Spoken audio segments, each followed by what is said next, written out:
Hello and welcome to the More Cheese Less Whiskers podcast. My name is Dean Jackson, and today we're talking with Rene Floyd from California.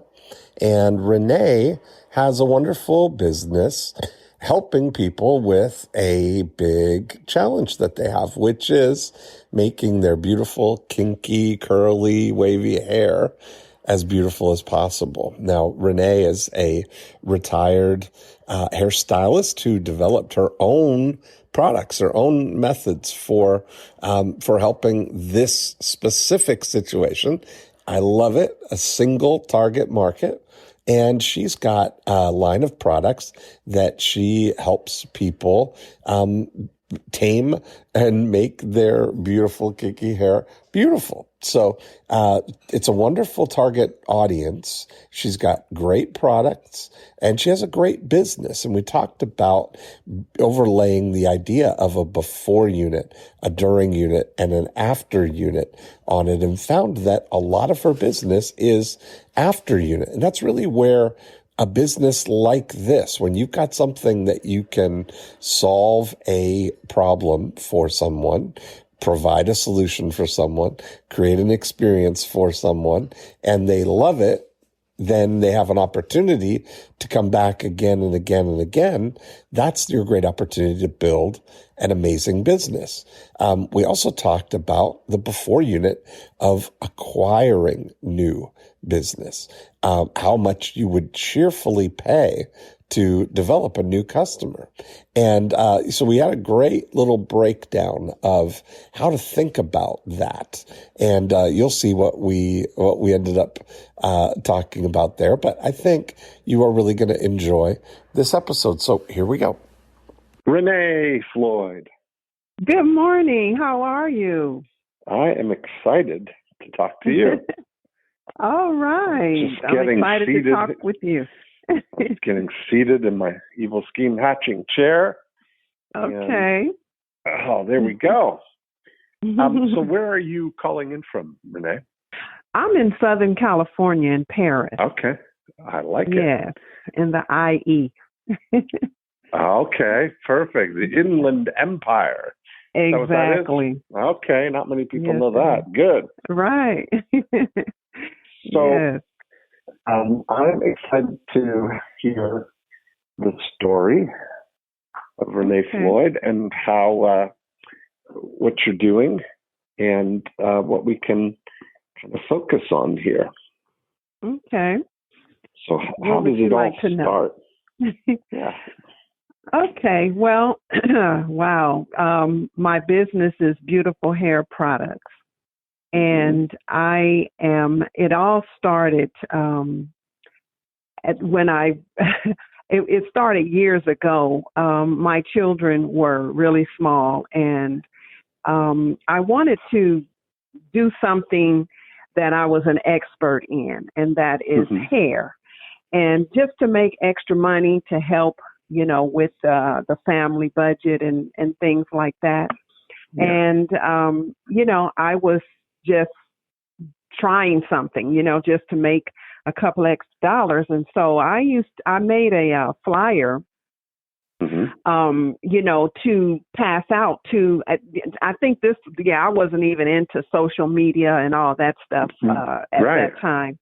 And so I, that like the old days, you make a flyer and then you pass them out to people. And so my children, I made a flyer, and my children, I took them with me to the mall, and I told them to hand them out to everybody that have hair that's in braids or that's in locks. I specialized in kinky hair and kinky curly hair. Okay. Yeah, and so, excuse me, I just told them to take a flyer, and anyone that you see that have hair like us, to give them a flyer. So we went to the mall, and these little faces looked up in people's faces, and they fell in love with the children, and they took the flyer, and before you know it, I had people calling, and that's how I actually started building my clientele. I love that. And so one thing led to another, and my family at the time, we all had our hair in the hairstyle called dreadlock. And we used to always get attention. It was me and my husband and our 4 children. And and so I saw a lady at a hair show, and she said that she had just opened up a salon, and she needed to, she was looking for stylists. And because I specialized in natural hair, I didn't do any perms or anything like that. She told me to come in and build up my clientele. I didn't have to pay rent for a good month. And so that's what I did. That's how me and my children built up our clientele. And then before you know it, the clients started referring other people. And I never paid for advertisement. Right. The customers were my advertisement, and I would give them a special discount, just for referring other customers to me. Yeah. And actually, that's how my business started. And then I ran out of flyers, and so I went to Staples at the time, and I finished my copying, and I turned around, and there was a Black woman behind me, and I gave her a flyer, and she said, "Well, isn't that something? I've been looking for someone in the community that I can feature in my magazine." So it was the Black Voice at that time, their newspaper. And so she allowed me to have free advertisement in the newspaper if I did the staff's hair for free. And that's how we exchange services like that. And I think I serviced one person. I serviced her son and another staff member in the 7 years that I was actually able to advertise for free. Oh, I love it. That is great. Yeah. So many things about this are just like textbook, I mean, we talk about, of course, one of the big advantages that you have is that you have selected a single target market. Profit activator number 1. That's exactly it. And you've got a dream come true result that you create for people. So when you bookend a single target market that's easily identifiable, and they self-identify as it, and you've got an amazing solution for them, that's the match made in heaven. So that's great. And now you've retired from doing the hairstyling, and now tell me about what's happening now then. Okay, so I did hair, specialized in sister locks, dreadlocks, brother locks, braids and twists and things for over 17 years. Yeah. And I was looking, how you feel like it's time to go to the next level. And so I was feeling like so I've made a name for myself, a brand in terms of the way I did hair and quality that I did and my skill. And so but all along, I always wanted to do online business. I wanted to, have an online business. And so back while I was doing hair, I created my hair products. And that was out of a need that I had because I had got a bad batch of hair care products from a company that I trusted. And my scalp was damaged, and to heal my scalp, I created some herbal tea. And so I, just rinsed my hair with that tea. And then I said, I can't go back to using those products. So I just started, I've always been a naturalist. So I started mixing and putting natural ingredients together along with this, foundational conditioners and things, and adding essential oils and things like that. And I came up with a wonderful recipe and started just making a basic set of products that I personally use in my family before I introduce them to my clients. And so we used those products for about 6 months, and I was all along telling my clients about them. And, they wanted to try them. Yeah, let me try. Yeah, of course. Yes, exactly. So after I finished, their hair, then I would spray their hair and put the conditioner in, and they loved it. And so I said, okay, well, let me go ahead and launch these products.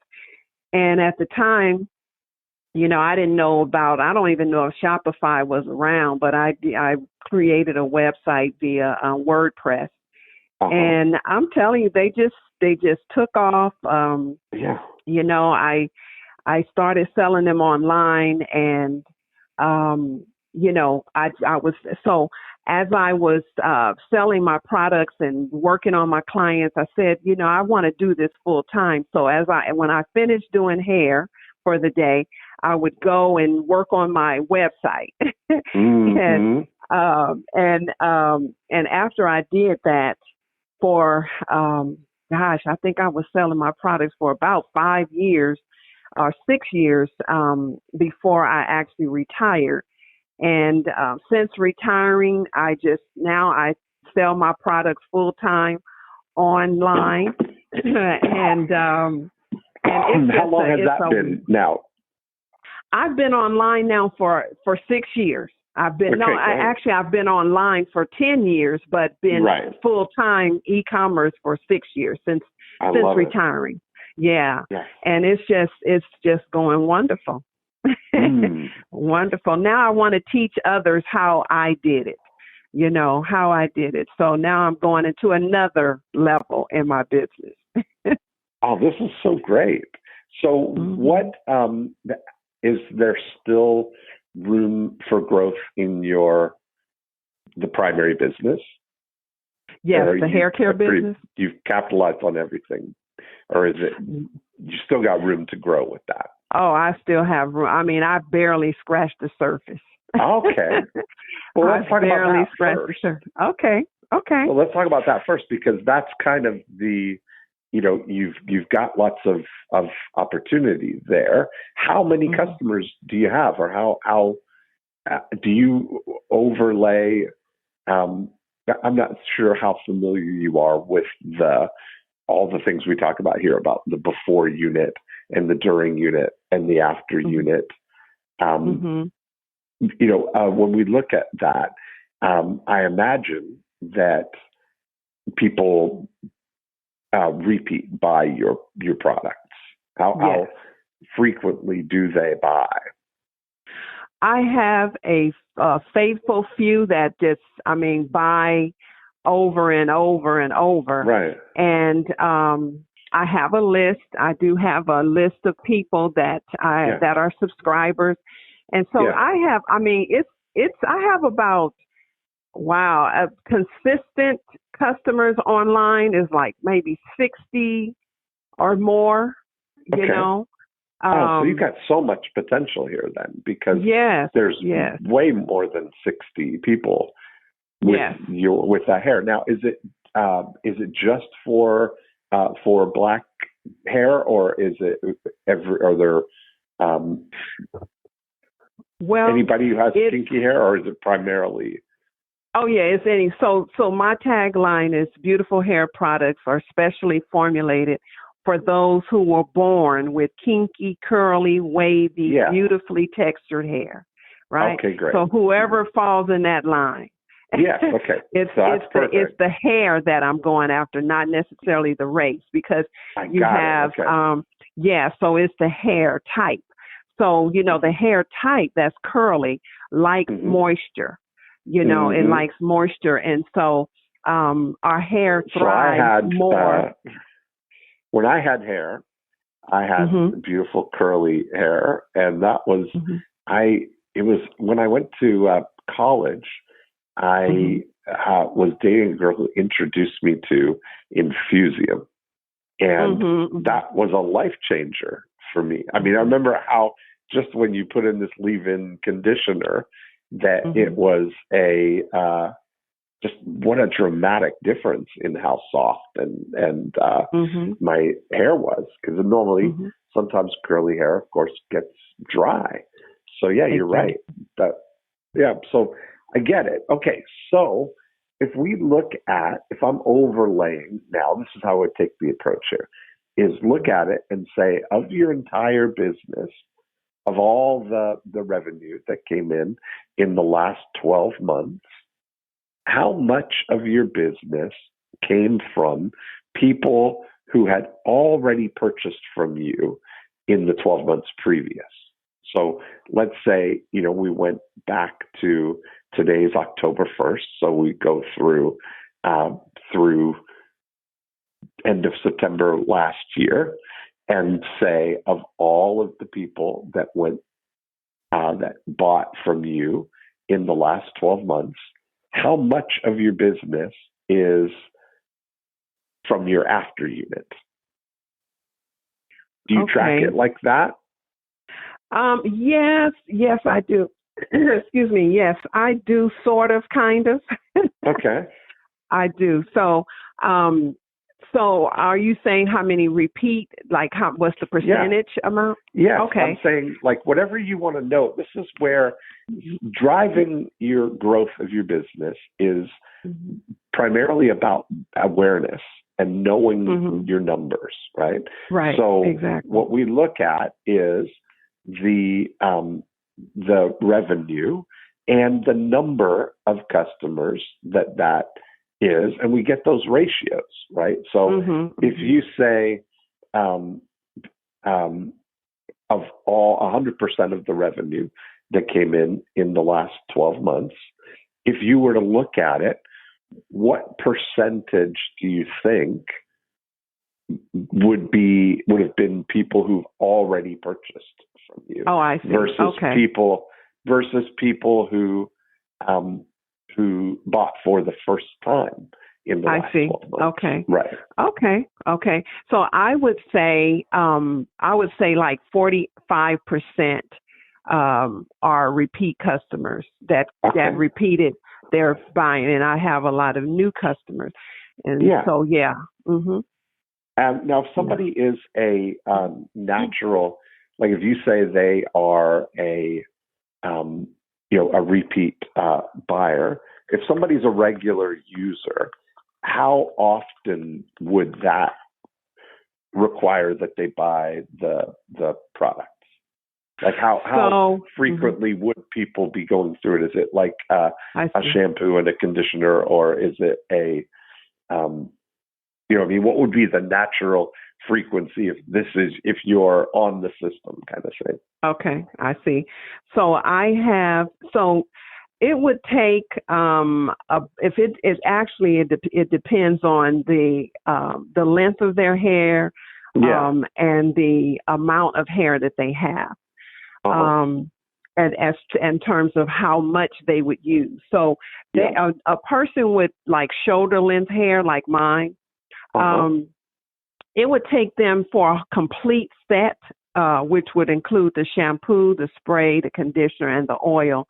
It would take them a good, I would say a good 40 days to, especially if they shampoo once a week, it would take them a good, I would say a good 40 to 45 days to go through the whole set. So now they would have oil left. They would have a chance to go through sort of 8 cycles in a year. Okay. Yeah. And so that's what we want to look at, right? So somewhere around that would be useful information for you to know how many people are, doing at that level that are the 8 cycles a year.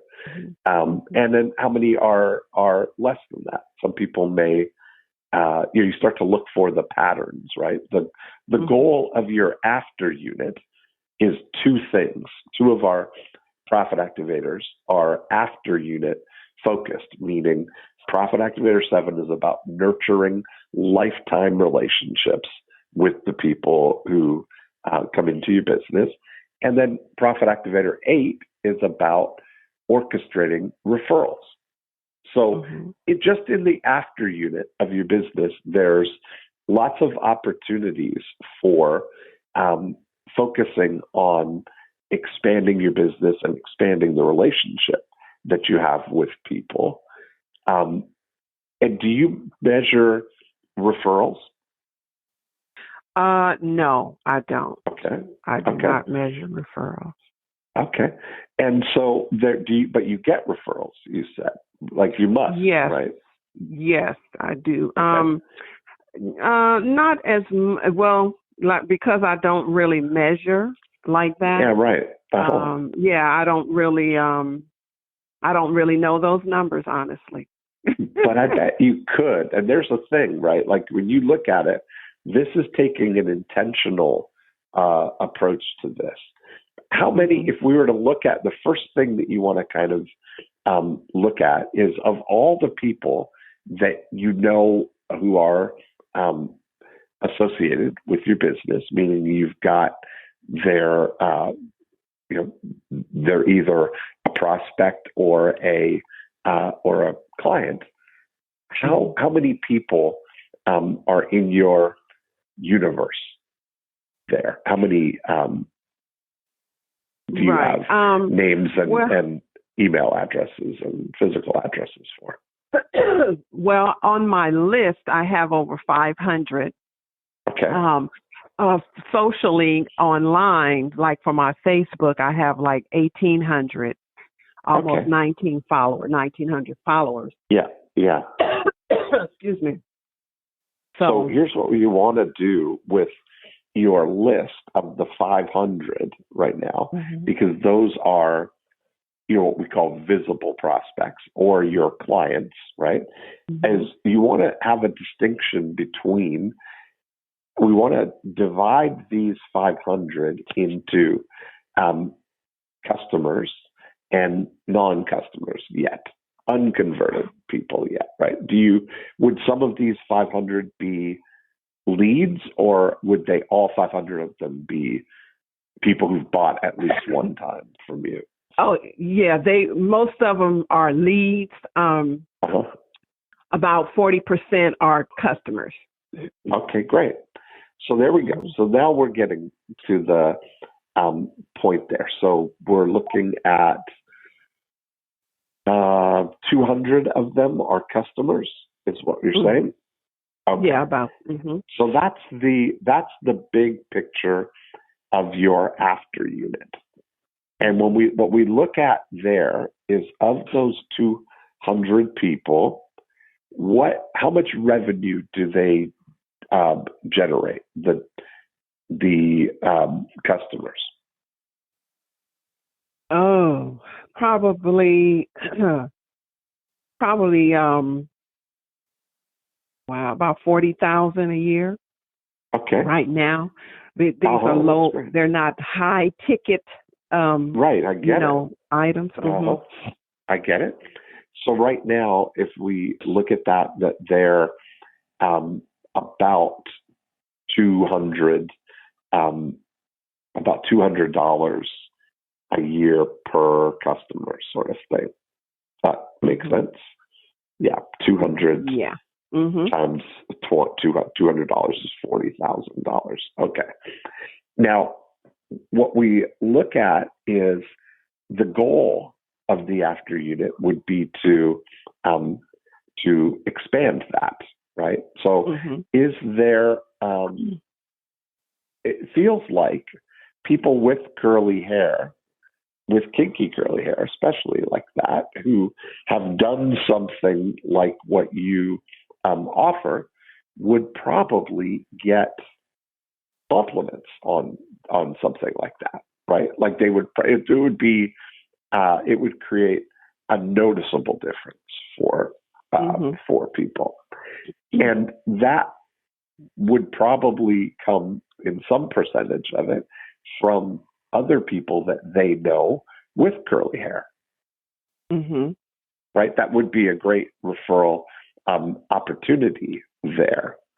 So when I look at this, what I would look at is there a way for you? Do you manufacture your own stuff, or do you outsource to it? Are you private labeling, or what? No, I manufacture. Okay, great. So you've got an opportunity to, do you do sample sizes or things? No, I had in the past, but no, I just sell. I've done that in the past, yes, but Okay. I just sell the full,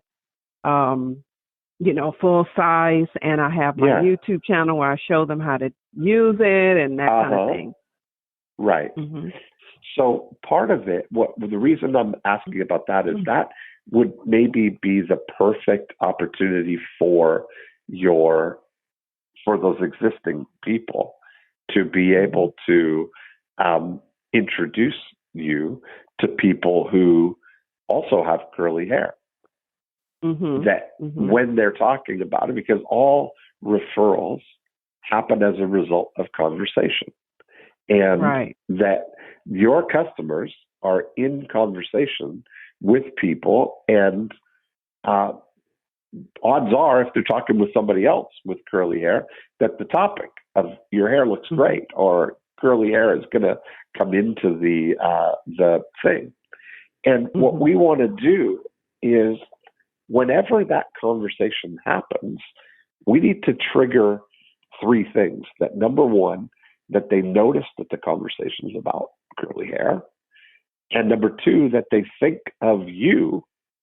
And then number three, that they introduce you to the person that they had the conversation with.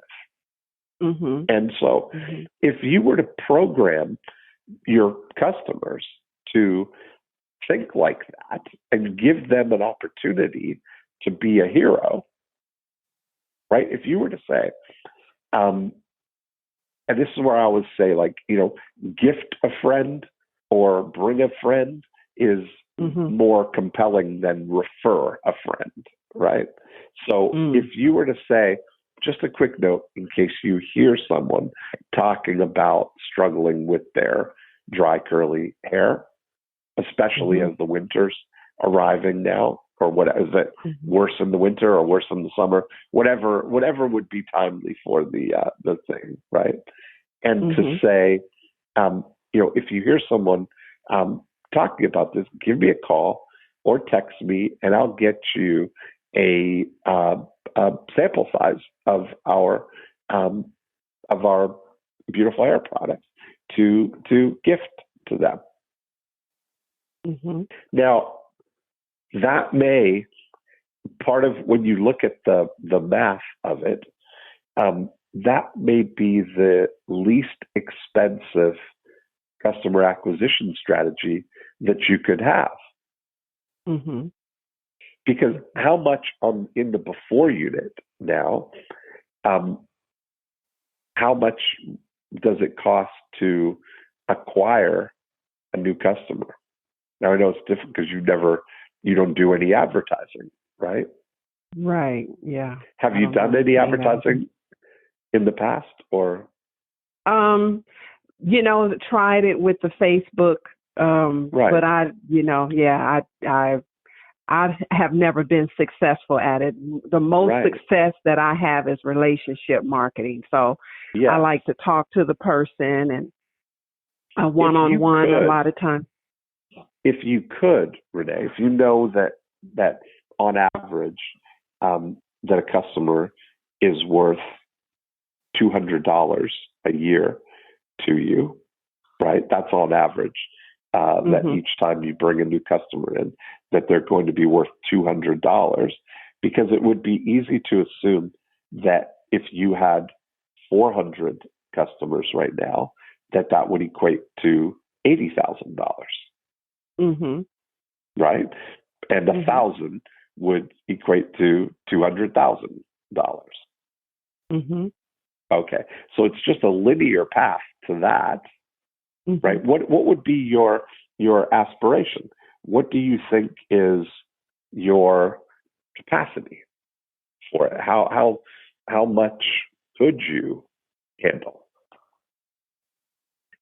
How much could I what? I'm sorry. How much could you handle? How many more customers could you? Oh, I see. Or would you want to have? Yeah, that would be great to increase it at least by 30%. Uh-huh. Yeah, that would be, to acquire, I guess, for the number to have about another 100 consistent customers. Yeah, I can handle that at this point. Okay. And then before I have to. Before what? Mm-hmm. Before what? Before I have to hire someone else to help me make the product. Okay, yeah. Are you open to that? I am. My son and granddaughter, I'm training and teaching them. They are the ones that make the product for me. Yeah. Now I train them to know how to make it. I still have to be there, with them, but they're teenagers, so this is something that they do. I pay them a little bit, but to actually have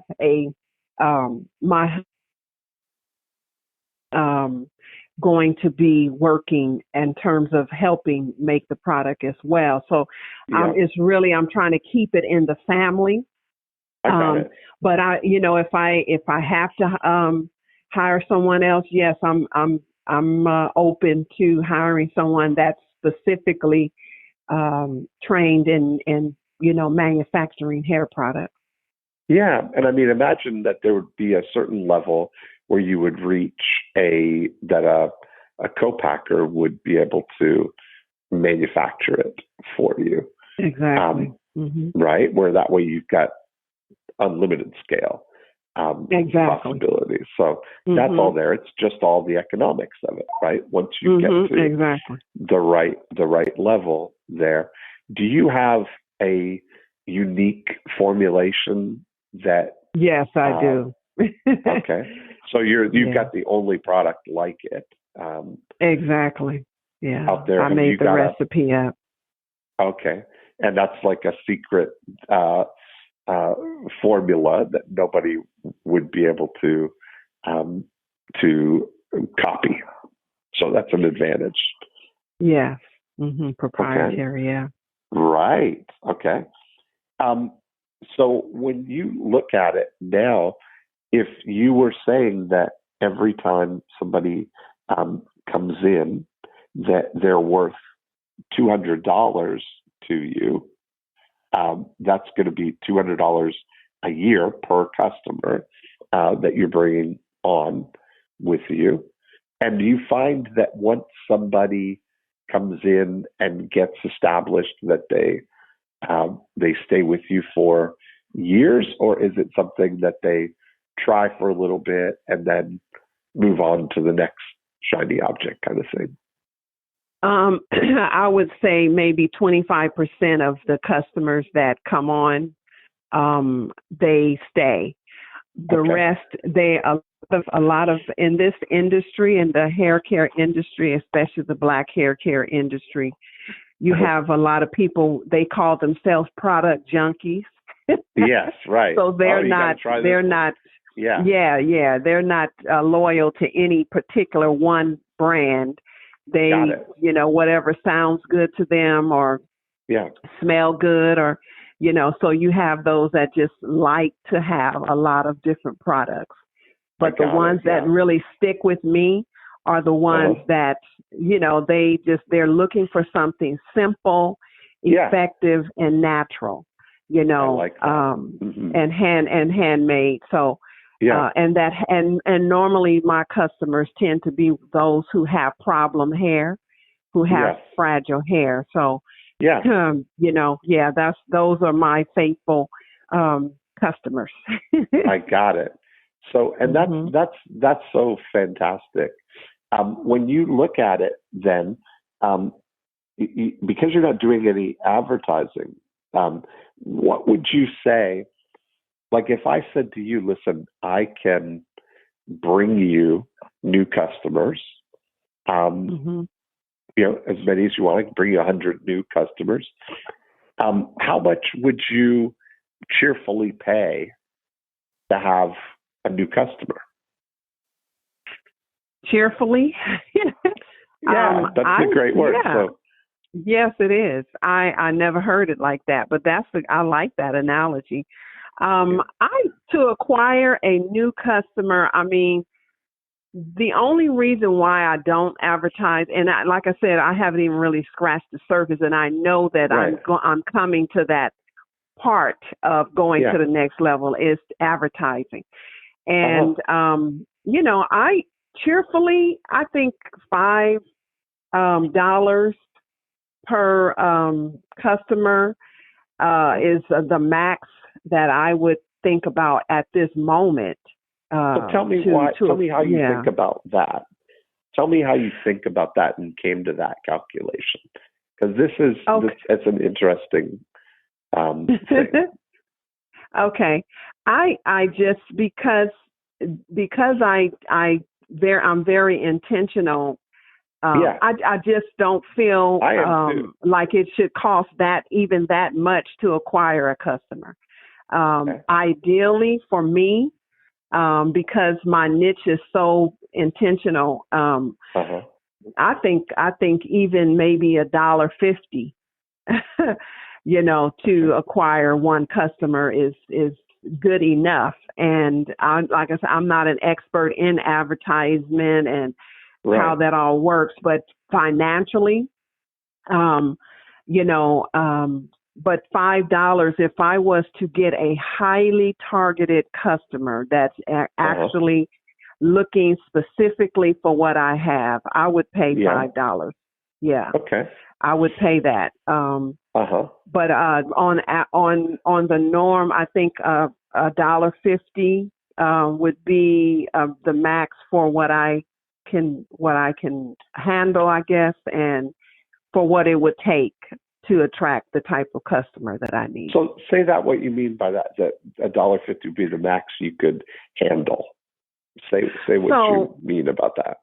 Okay, so financially, I'm one that looks to having as little expense as possible, going out, because my products are low ticketed. The most, a full set of my peppermint collection, that includes the shampoo, the spray, the oil, and the conditioner. Yes, is $65.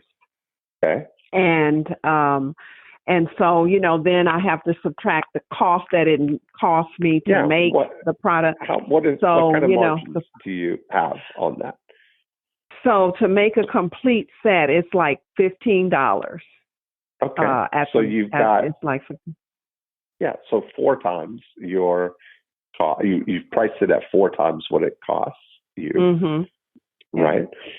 Plus my labor and everything. Right. So for that one kit, it costs you that, right? But so I get the feeling 2 things are, and this is completely the way that everybody thinks about it. So I'm not singling you out on this, but this is something, that's why I was exploring about your mindset about it, okay? Is that right now, for a new customer, you would make $45 on that first sale, right? And that you're saying that you would cheerfully pay $5 to get $45, right? Yes. That's what you're saying? Yeah. And I think that there's not a person in America who wouldn't be excited about putting $5 in a vending machine and getting $45 back, right? That everybody would do that. It's an interesting thing. But the more important thing is that customer potentially is going to get 8 more purchases over the course of the year. If 25% of them, like you say, are going to turn into people who are going to purchase from you again and again and again. And so when you're talking about $1.50 as acquiring a customer, that's you were talking about the on average, your customers are worth $200, which would be $150 gross profit for you, right? Gross margin for you. And so you're really you're saying, I would cheerfully spend $1.50 to get $150. I would cheerfully pay 1/100th of what the value is. And the way that you frame that as an expense that's what it's kind of saying, right? That your mindset is that it's an expense as opposed to a capital investment. Yeah. Like when you look at it, if you had $1,000 that you could invest in a mutual fund or in a stock, what would be a super return on that money in the course of a year? Do you follow mutual funds and say, so the tippy top mutual funds will return 13 or 15% a year. So that means that you put in $1,000 into a mutual fund and you get back $130 or $140, right? It grows by that much over the course of the year, right? And that's winning on the investment front. So if you were to think about investing capital in finding these customers, which are essentially a $200 a year annuity, right? What would it be? I think about this again. If I were to just bring you customers, do you ever work with distributors or partners who sell your products or affiliates or? No, I have not yet. No, I haven't yet. Right. So if I were, that would be like the equivalent of you saying to me, because you're not doing hair now, but if I were a stylist and I fell in love with your product and I said, would you let me sell your product? And you said, yeah, I'll give you $1.50 per sale. Does that sound like a reasonable thing? No. And that's what we're saying, because the certainty of it, right? How much would you pay a distributor or an affiliate? Or if somebody said, if you were to sell it, do you ever do any wholesale? Yes, and sales? That's 30%. Yeah. Okay. So there we go. So you've already established that you cheerfully pay 30% for a new customer. Right? Yeah. For ongoing that customer, right? Because you're paying them 30% every time they purchase. Right. So when you look at it right away, why would you treat yourself worse than you would treat a wholesale customer? You're cheerfully will take the 30% discount for the wholesaler. Yeah. Yeah. And so you start to think about, what if you were to think about yourself or your before unit, whose whole job is to, bring in new people, right? And you were to think about it as being willing to pay, invest up to whatever the amount is, but you look at it and it's just a different way of thinking, right? Could you, if you were to look at, it costs you $15 to make the full size the package, if there were a way of giving somebody a 1/3 sample sizes of the things, enough for are the products that they work the first time that you use them that you would notice the difference, or is it the cumulative effect over time of using it? No, you notice it. You notice the difference right away. So all somebody needs is the experience of it, and they're going to know this is great, right?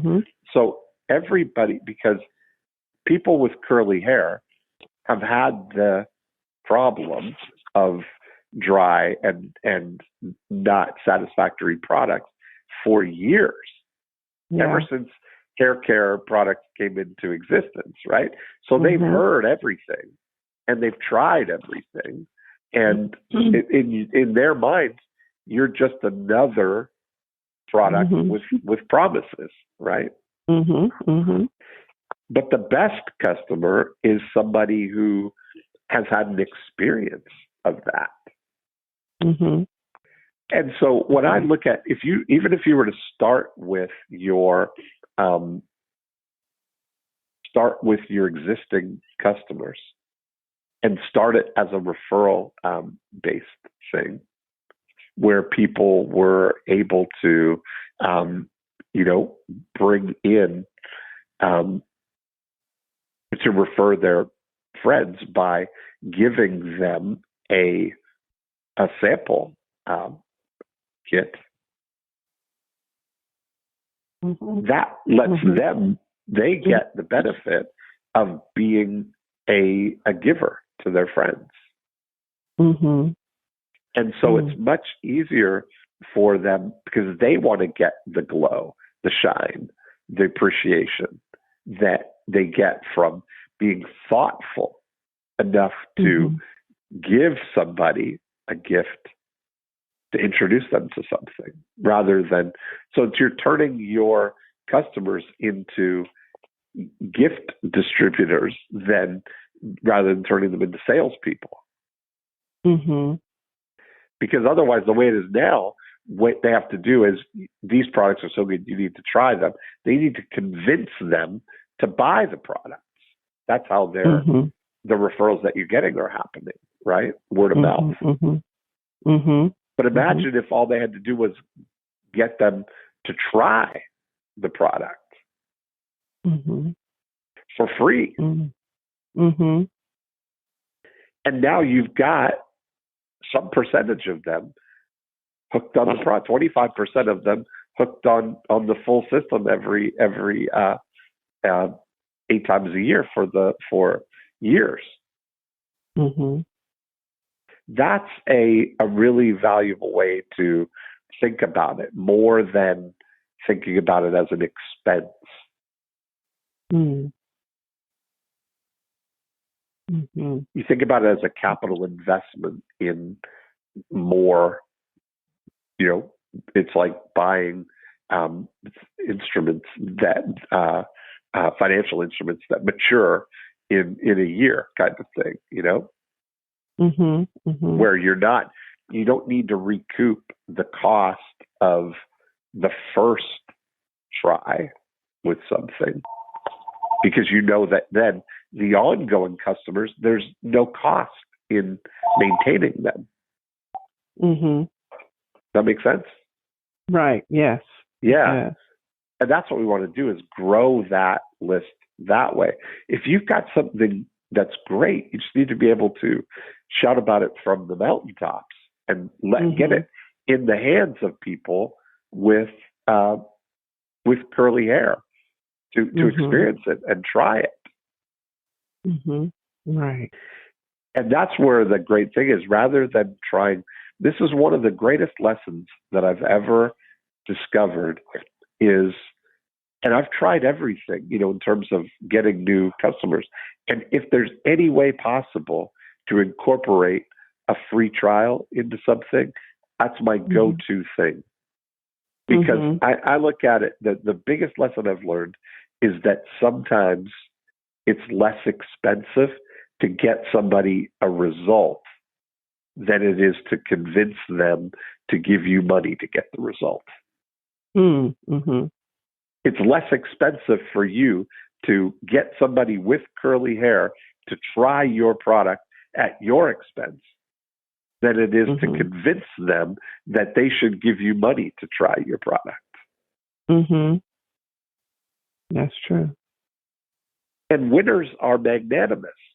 When somebody tries something and they like it and it works, now they're convinced that this is the right thing for them, and they continue using it again and again and again. And that's where your real value is, right? Like, I think that those the sampling idea would probably be the least expensive way for you to grow your customers. Mm-hmm. Especially if on these samples you had a QR code that people could activate and watch you as they're trying it or they're about to try it, explain with a whole video, future pacing, what they're going to experience and what to watch for and how to get the thing. So you get their attention in a way that's adding value to them.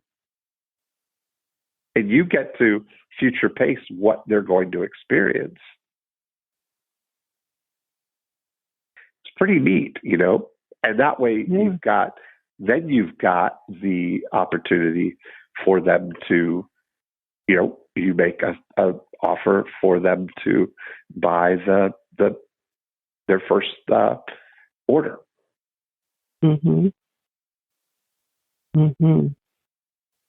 Yeah, that's great. I like that. Because you got so much potential there, Yeah.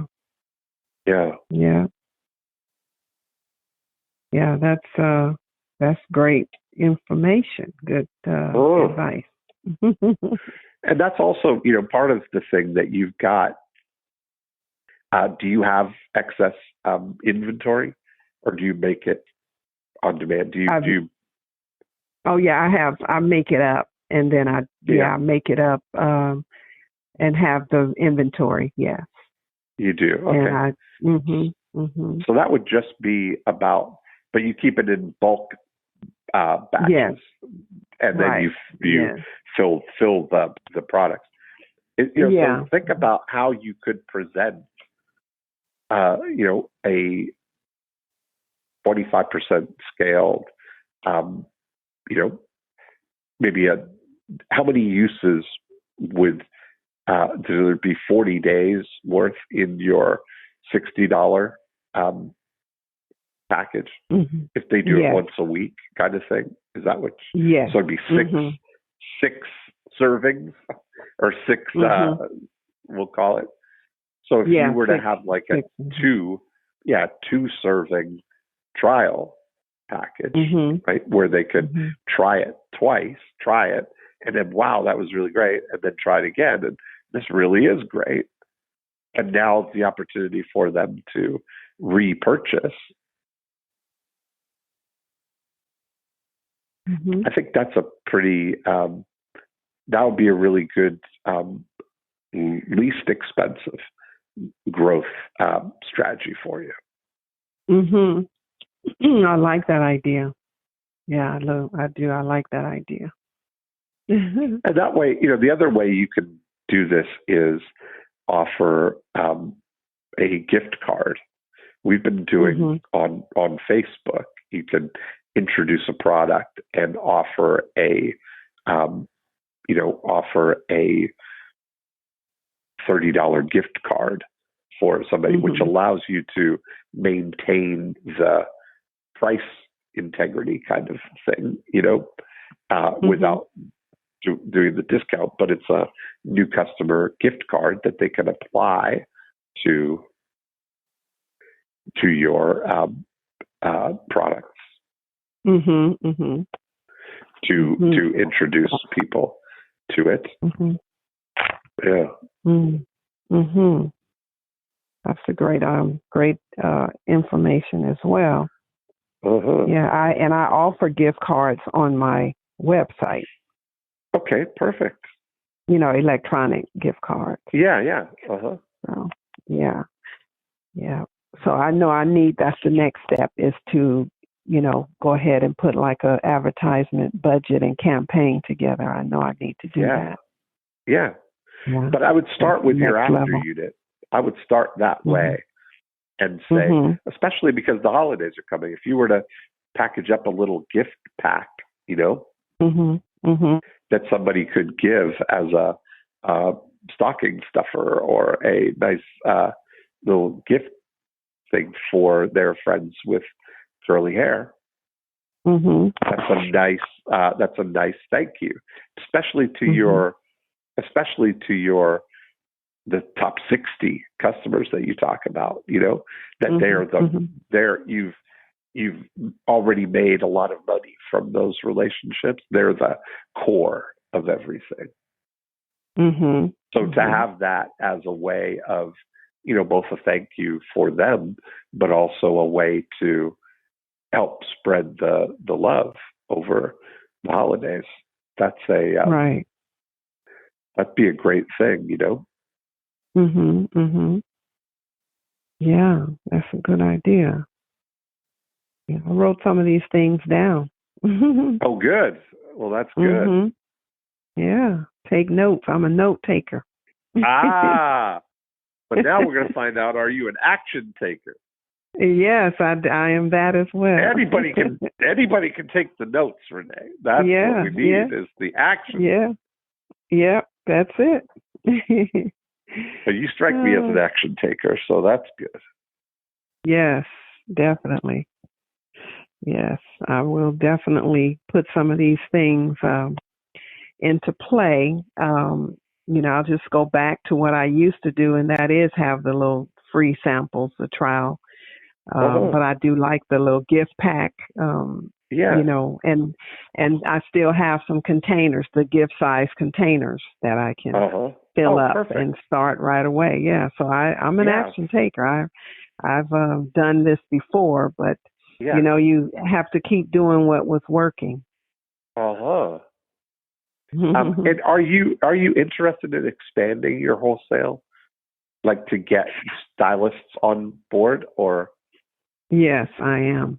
Yeah, I am. I just recently, the reason why I said I haven't even really scratched the surface is because I am restructuring how I do business and all of that. So all of this is on the horizon. That's great. And I do have one distributor so far. But I haven't. I know I have not advertised like I could and like I am. So everything. I am talking to you right on the cusp of making major changes with how I do business and that kind of thing. So yeah.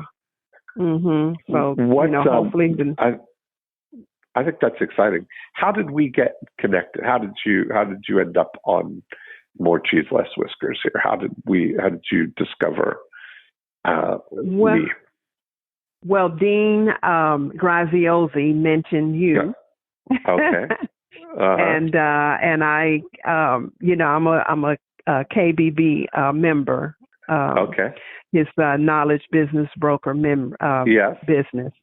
And he mentioned Dean Jackson, and so I Googled you and found you, and I've been, you've been sending me emails and everything since then. Yes. And I read, and I have done your 9-word email before, and I haven't done it consistently, but I did it a couple of times, and one of them really did work. That's great. I did one work. So, and he has that 9-word email sequence in his business broker lesson. So it's very effective. is very effective. So I used it a couple of times. So yeah, that's how I learned who you were, and that's how great. I connected to you. And here we are. Yeah, yeah. Yeah, and then you sent the email out about being on the podcast too. So I just responded and didn't think it was coming up right now, but this is a good time. That's perfect. That's awesome. Yeah. That's a funny thing. I was thinking back about it now that I was at Dean Graziosi's house in February in Phoenix. That was the last trip I've taken this year. Mm-hmm. Isn't that funny? Yeah. I mean, I was out in February in Phoenix, and then when I got back from Phoenix, March, of course, is when they shut everything down. I haven't been anywhere since. So time flies. Mm-hmm. Well, Rene, I really enjoyed that. I think you've got so much opportunity there, and we didn't even get to talk about your information business, but you've got so much opportunity within your hair care business. I'd love to stay connected and see how you're implementing. That would be a great thing. Yes, it would. I would definitely like to do a follow-up in a few months. Yes, absolutely. That would be great. Awesome. All right. Well, thank you for playing. That was fun. I can't wait to see it all unfold. Yeah. Well, thank you. I appreciate the time you've taken, and it was fun too. I did take some good notes, and I will be implementing a lot of this stuff. Yes. Awesome. Makes sense to me. Thank you. Okay. I'll talk to you soon. Okay. Bye-bye. Bye.